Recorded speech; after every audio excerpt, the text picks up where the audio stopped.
পৃথিবীর বাইরে আর কোন গ্রহে জীবনের অস্তিত্ব থাকতে পারে, বা নিজের পক্ষে জীবন ধারণের জন্য উপযুক্ত পরিবেশ রয়েছে? এর খোঁজে দীর্ঘদিন ধরে চলছে বিজ্ঞানীদের পরীক্ষা নিরীক্ষা। ভারত থেকে শুরু করে আমেরিকা, চীন, জাপান, প্রায় সবকটি দেশের বিজ্ঞানীরাই চেষ্টা চালিয়ে যাচ্ছেন পৃথিবীর বিকল্প গ্রহের সন্ধান করতে করতে শেষ পর্যন্ত অবশ্য একটি গ্রহের সন্ধান পেয়েছেন জ্যোতির্বিজ্ঞানীরা। সেটির নাম এক্সোপ্ল্যানেট। সৌরজগতের বাইরে খোঁজ মিলেছে এই এক্সোপ্ল্যানেটের। অবশ্য এই নতুন গ্রহের আরেকটি পোশাকের নাম রয়েছে K2-18b। আমেরিকার মহাকাশ গবেষণা সংস্থা নাসার জেমস ওয়েব টেলিস্কোপ K2-18b নামের ওই গ্রহে কার্বন সম্বলিত অণুর খোঁজ পেয়েছে। এই মুহূর্তে নাসার বিজ্ঞানীরা তাই এই K2-18b গ্রহ নিয়েই মেতে রয়েছেন, কারণ এই K2-18b নামের ওই গ্রহে কার্বন সম্বলিত অণুর খোঁজ পেয়েছেন তিনি। এখানেই শেষ নয়, এই গ্রহে এমন কিছু গ্যাসের সন্ধান মিলেছে যা পৃথিবীতে ফাইটোপ্ল্যাঙ্কটন থেকেই উৎপন্ন হয়। নাসা জানিয়েছে K2-18 নামের এটি বামন নক্ষত্রকে প্রদক্ষিণ করে। K2-18b পৃথিবী থেকে এই K2-18b গ্রহের দূরত্ব 120 আলোক বর্ষ।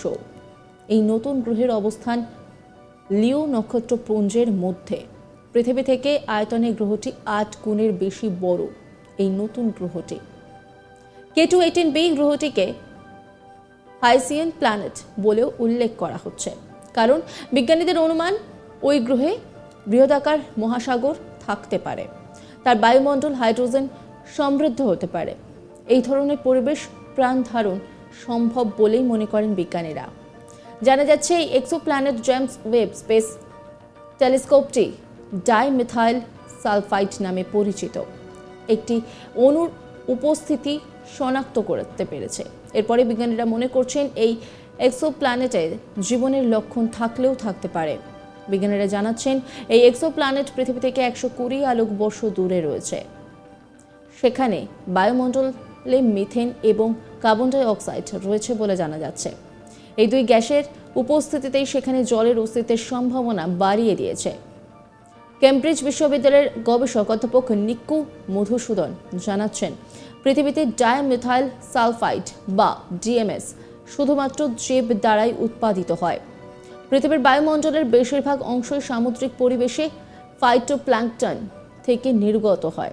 তবে তিনি জানিয়েছেন এই এক্সোপ্ল্যানেটে যে ডিএমএস শনাক্ত করা গিয়েছে তার উপস্থিতি কতটা সঠিক তা বুঝতে আরও বছরখানেক সময় লেগে যাবে। এই এক্সোপ্ল্যানেটের উপস্থিতি জানতে পারার পর এটা বোঝা যাচ্ছে যে এই পৃথিবীর বাইরেও কোনো গ্রহে ডিএমএস থাকতে পারে, অর্থাৎ প্রাণের উৎস খুঁজে পাওয়া যেতে পারে। এর আগে 2020 সালে শুক্রের মেঘে প্রাণের সম্ভাব্য চিহ্ন পাওয়া গিয়েছিল, কারণ শুক্রের মেঘে ফসফেনের উপস্থিতি লক্ষ্য করা গিয়েছিল। তবে তারপর আবার সেই সম্ভাবনার কথা প্রত্যাখ্যান করতে হয়েছিল।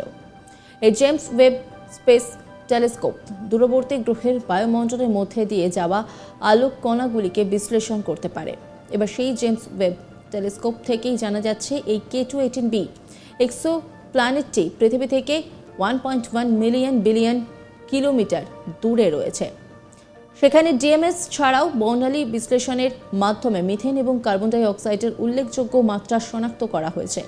এর ফলে মনে করা হচ্ছে K2-18b-তে হাইড্রোজেন সমৃদ্ধ বায়ুমণ্ডলের নিচে একটি মহাসাগর রয়েছে। জেমস ওয়েব টেলিস্কোপ যদি ওই গ্রহে ডাইমিথাইল সালফাইডের পাতলা আস্তরণের খোঁজ পেয়েও থাকে, প্রাণ ধারণের উপযুক্ত পরিবেশে তার চেয়ে অন্তত 20 গুণ বেশি ডাইমিথাইল সালফাইড উৎপন্ন করে ফাইটোপ্ল্যাঙ্কটন। এ নিয়ে আরও গবেষণা হওয়া প্রয়োজন বলে মত বিজ্ঞানীদের একাংশের।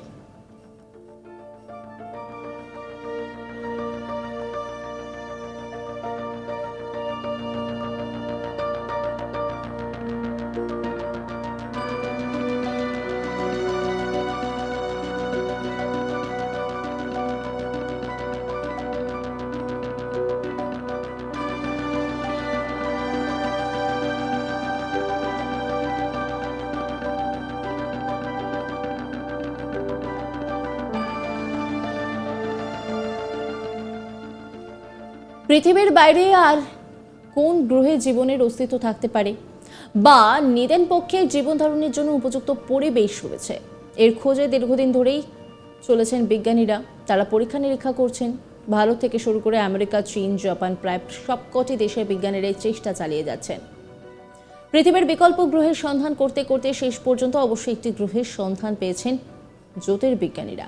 সেটির নাম এক্সোপ্ল্যানেট। সৌরজগতের বাইরে খোঁজ মিলেছে এই এক্সোপ্ল্যানেটের। অবশ্য এই নতুন গ্রহের আরেকটি পোশাকের নাম রয়েছে K2-18b। আমেরিকার মহাকাশ গবেষণা সংস্থা নাসার জেমস ওয়েব টেলিস্কোপ K2-18b নামের এই গ্রহে কার্বন সম্বলিত অণুর খোঁজ পেয়েছে। এই মুহূর্তে নাসার বিজ্ঞানীরা তাই এই K2-18b গ্রহ নিয়েই মেতে রয়েছেন, কারণ K2-18b নামের ওই গ্রহে কার্বন সম্বলিত অণুর খোঁজ পেয়েছে। এখানেই শেষ নয়, এই গ্রহে এমন কিছু গ্যাসের সন্ধান মিলেছে যা পৃথিবীতে ফাইটোপ্ল্যাঙ্কটন থেকেই উৎপন্ন হয়। নাসা জানিয়েছে K2-18 নামের একটি বামন নক্ষত্রকে প্রদক্ষিণ করে K2-18b। পৃথিবী থেকে এই K2-18b গ্রহের দূরত্ব 120 আলোক বর্ষ। এই নতুন গ্রহের অবস্থান লিও নক্ষত্রপুঞ্জের মধ্যে। পৃথিবী থেকে আয়তনে গ্রহটি 8 গুণের বেশি বড় এই নতুন গ্রহটি। K2-18b গ্রহটিকে পাইসিয়াম প্ল্যানেট বলেও উল্লেখ করা হয়েছে, কারণ বিজ্ঞানীদের অনুমান ওই গ্রহে বৃহদাকার মহাসাগর থাকতে পারে। তার বায়ুমণ্ডল হাইড্রোজেন সমৃদ্ধ হতে পারে। এই ধরনের পরিবেশ প্রাণ ধারণ সম্ভব বলেই মনে করছেন বিজ্ঞানীরা। জানা যাচ্ছে এই এক্সোপ্ল্যানেটের জেমস ওয়েব স্পেস টেলিস্কোপটি ডাইমিথাইল সালফাইড নামে পরিচিত একটি অণুর উপস্থিতি শনাক্ত করতে পেরেছে। এরপরে বিজ্ঞানীরা মনে করছেন এই এক্সোপ্ল্যানেটে জীবনের লক্ষণ থাকলেও থাকতে পারে। বিজ্ঞানীরা জানাচ্ছেন এই এক্সোপ্ল্যানেট পৃথিবী থেকে 120 আলোক বর্ষ দূরে রয়েছে। সেখানে বায়ুমণ্ডলে মিথেন ও কার্বন ডাই অক্সাইড রয়েছে বলে জানা যাচ্ছে। এই দুই গ্যাসের উপস্থিতি সেখানে জলের অস্তিত্বের সম্ভাবনা বাড়িয়ে দিয়েছে। কেমব্রিজ বিশ্ববিদ্যালয়ের গবেষক অধ্যাপক নিক্কু মধুসূদন জানাচ্ছেন, পৃথিবীতে ডাইমিথাইল সালফাইড বা ডিএমএস শুধুমাত্র জীব দ্বারাই উৎপাদিত হয়। পৃথিবীর বায়ুমণ্ডলের বেশিরভাগ অংশই সামুদ্রিক পরিবেশে ফাইটোপ্ল্যাঙ্কটন থেকে নির্গত হয়। তবে তিনি জানিয়েছেন এই এক্সোপ্ল্যানেটে যে ডিএমএস শনাক্ত করা হয়েছে তার উপস্থিতি কতটা সঠিক তা বুঝতে আরও বছর খানিক সময় লেগে যাবে। এই এক্সোপ্ল্যানেটের উপস্থিতি জানতে পারার পর এটা বোঝা যাচ্ছে যে এই পৃথিবীর বাইরেও কোনো গ্রহে ডিএমএস থাকতে পারে, অর্থাৎ প্রাণের উৎস খুঁজে পাওয়া যেতে পারে। এর আগে 2020 সালের শুক্রের মেঘে প্রাণীর সম্ভাব্য চিহ্ন পাওয়া গিয়েছিল। নজর রাখুন আজ তাক বাংলার ইউটিউব স্ট্রিমিংয়ে।